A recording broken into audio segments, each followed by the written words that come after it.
Hi everyone, so I'm back with the post-market update for 15th April.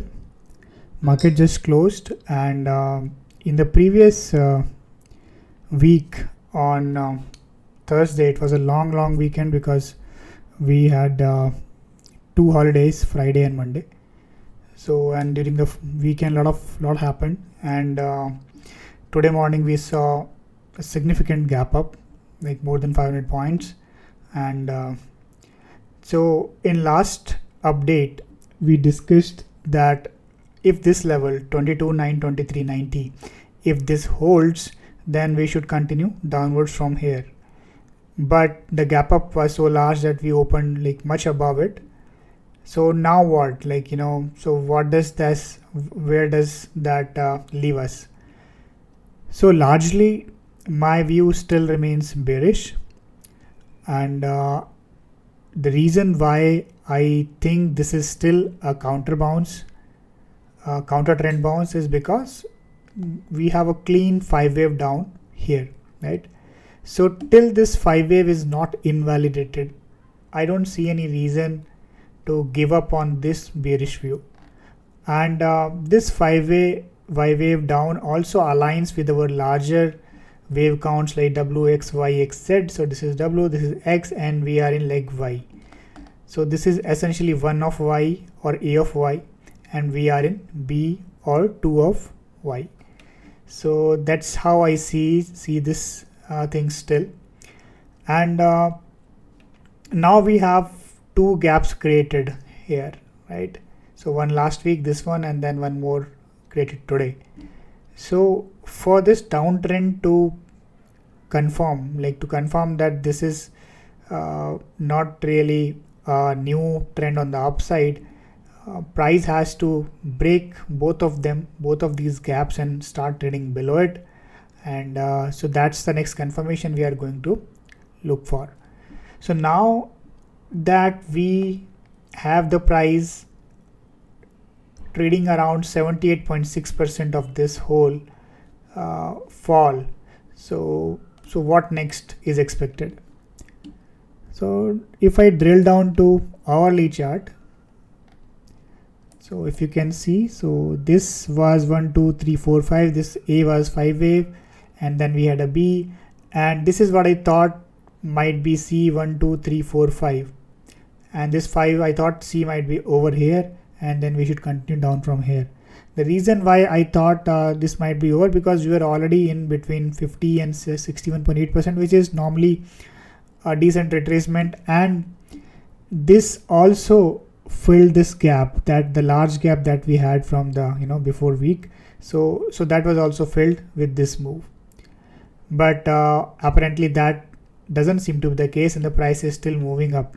So but now if you are familiar with Elliott waves, Elliott waves work in fractals, right? So you could have waves within waves.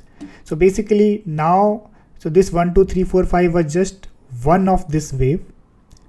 This is basically, if I have to mark it, I can do something like this is 1 of 2. Let me disable it. 2. So this is 3. This is probably 4, because this is looking like a consolidation. And let me also change the degree. So right,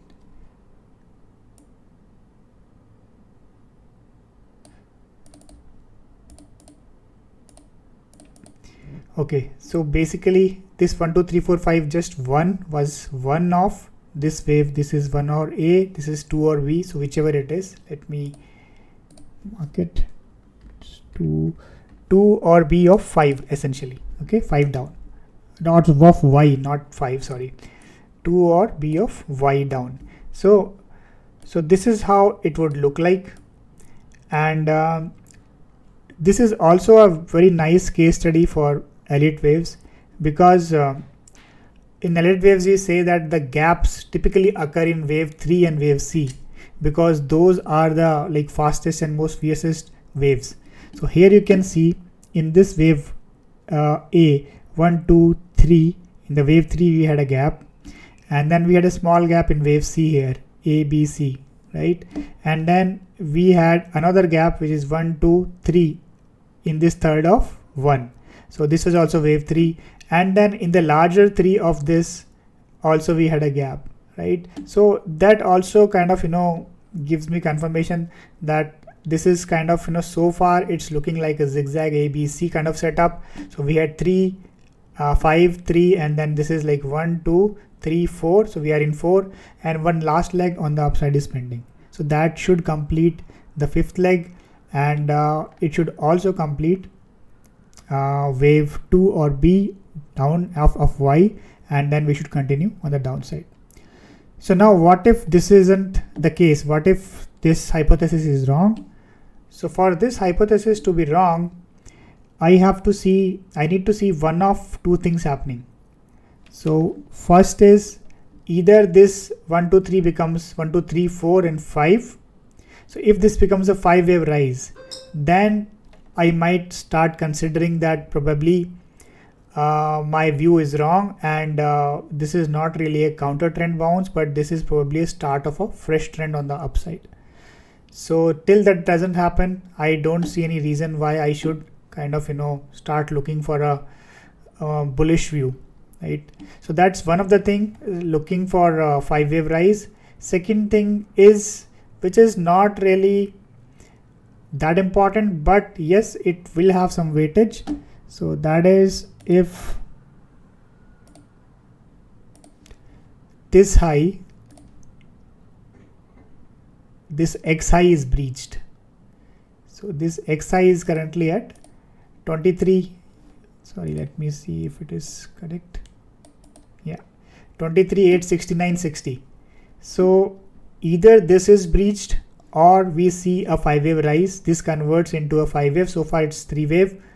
So one of these two things happen, then I might consider that, or I might reconsider the whole thing and then kind of need to start looking freshly into this.